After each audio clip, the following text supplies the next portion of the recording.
Russia accused Ukraine on Saturday of using a safety corridor for grain ships to attack its fleet in Crimea. However, the United Nations, Turkey, and Ukraine continued sending ships even after Russia halted its support for the deal. Now, Russia's defense ministry says Kyiv has given written assurances not to use the route for military action. But Germany's foreign minister said it showed what the international community could achieve if it refused to be blackmailed by Russia.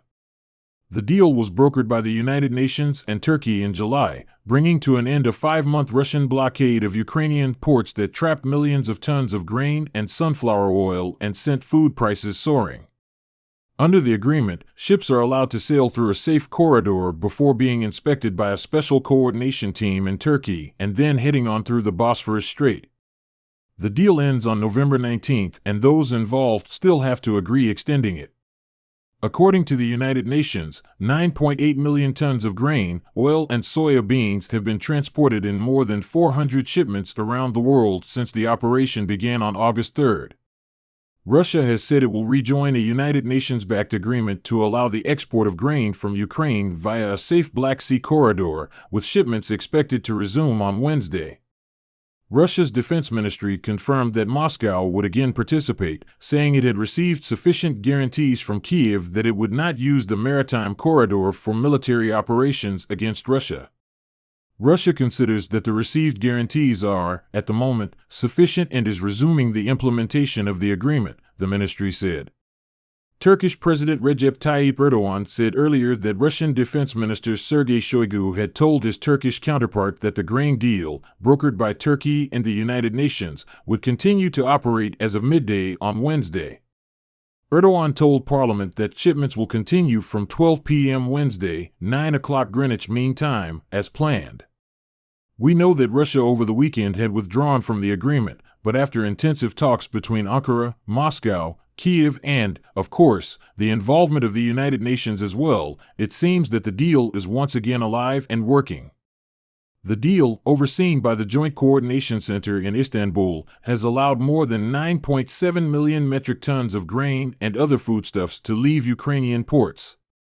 This has brought much-needed relief to a global food crisis triggered by the Russian invasion of Ukraine, a key grain exporter. Under the terms of the deal, which was agreed on in July, ships moving to and from Ukraine are inspected by a joint team of Russian, Turkish, Ukrainian, and United Nations officials. Ukrainian President Volodymyr Zelensky on Tuesday had urged reliable and long-term protection of the corridor, while Russia's Vladimir Putin demanded real guarantees.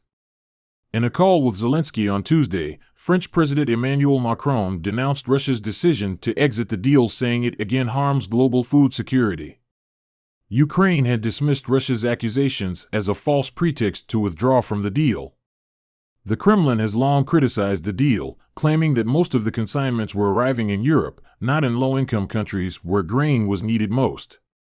Kremlin spokesman Dmitry Peskov had said on Monday that it was dangerous to continue exports without Russia's participation.